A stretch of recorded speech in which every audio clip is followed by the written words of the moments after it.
Introduction. Nottinghamshire, England. April 1174. Never in his young life had he known such pain, born of a blow delivered with unchecked force. Reaching up to touch the base of his skull, he felt the brutal sensation of the wound as it pulsed. Violent throb after violent throb. Looking around, he wondered, how long had he been lying there, in the spot where he had fallen? How long had he been in the same still position, with the force of pressure from the floorboards cruel upon his cheek? He did not know how much time had passed, but a more vivid awareness, one more painful and sharp than any injury, crossed his 11-year-old mind. I am a failure. It was the first of a quickly unfurling stream of realisations and memories. He recalled a singular voice, one distinguished with the thick tones of northern Yorkshire. "Well, look at this cheeky wee bloke. Thinks he's a proper man, does he?" His blue eyes searched the room, his mind foggy, but lucid enough to recall that something dire had occurred. The sounds around him were mostly those of silence, except for the low fire in the hearth that had not yet died out. It crackled still, the flames of the fire dancing eerily in flickering shades of orange and yellow, casting shadows over the evidence of the crime that had taken place. Overturned furniture, broken pottery, and the like. Robbers, Guy said to himself, recalling more with each moment. He silently cursed them. No good, despicable bastards. There had been 3 brutes in all, their leader easily distinguished by his height and his burly swagger.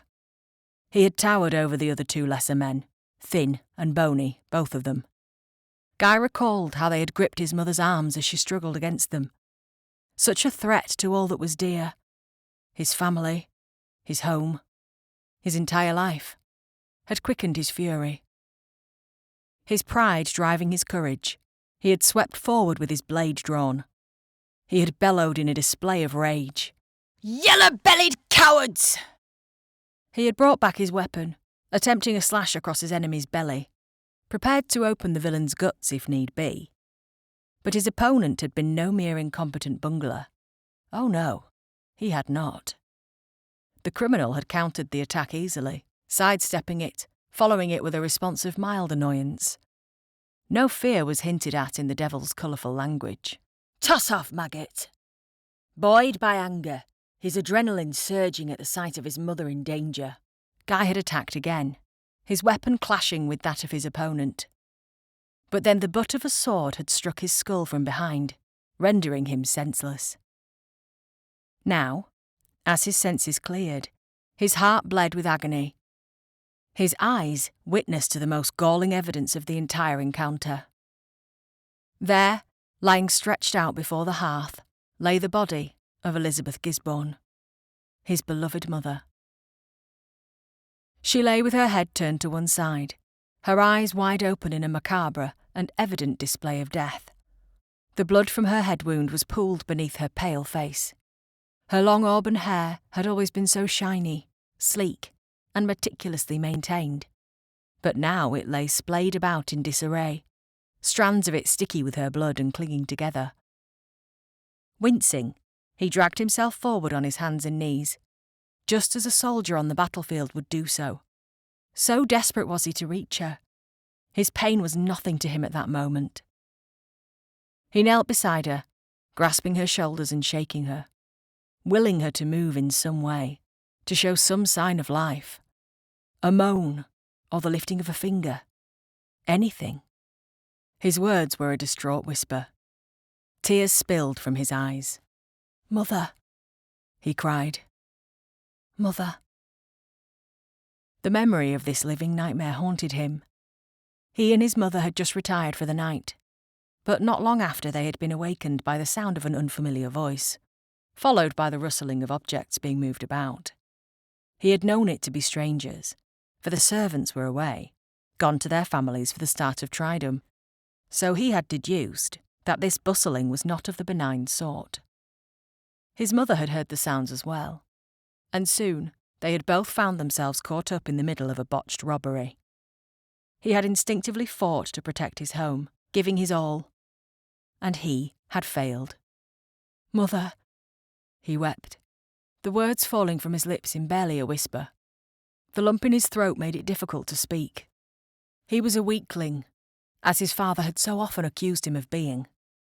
He was tall for a youth, but he was gangly and thin, lacking adequate strength, and his attempt at fighting had not been good enough.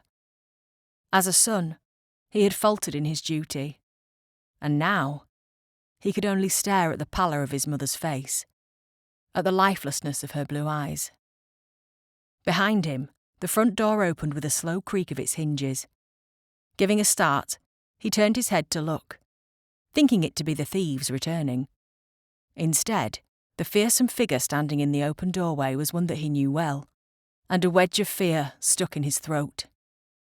Hadrian, he thought, and he trembled. His father loomed large in the doorframe, his wide shoulders forcing him to enter at a slight angle as he stepped into the room. The powerful jaw, square and bearded with black hair, was set firmly, his dark eyes taking in the sight before him. The flames of the fire in the hearth, stirred by the sudden draught, reflected in his eyes as a furious dance, mimicking the growing fire of his rage. His voice fell on his son's ears as a deep, chilling rasp, a precursor to a coming explosion. "Guy of Gisborne, what have you done?" Guy felt the attack coming, his heart racing with fear at the prospect. In the flash of a moment, he found himself hauled to his feet, and then he was lifted up in the air by his collar and shaken, so hard that he feared that his neck might break. Hadrian bellowed in rage. "Cowardly incompetent! What have you allowed to happen?" For one brief moment, Guy found himself held still as he and his father were eye to eye with one another. And then the ferocious rattling of his bones began again, causing tears of pain to flow from his eyes. A moment later, his neck snapped to one side as Hadrian's hand struck him hard across the face. And then he was thrust to the floor, where he remained, still and silent, lying on his stomach with his head to one side as he absorbed the impact of the assault and waited for the further consequences of his failure. Behind him, he heard Hadrian's heavy bootsteps crossing the floor. A brief and profound silence followed. And then there came a cry of furious despair. Daring to look, Guy saw Hadrian holding Elizabeth in his arms. His eyes closed as he wept. It was such a moment of unexpected tenderness, Guy hardly knew what to think. But the tender moment passed too quickly. Hadrian gently but reluctantly released her back to the floor. And then his head came up, his eyes blazing as he rose to his feet with barely restrained fury. And Guy felt himself being once again choked by his own collar as he was dragged across the floor. The door to the larder was opened. He was thrown in and surrounded by silent blackness.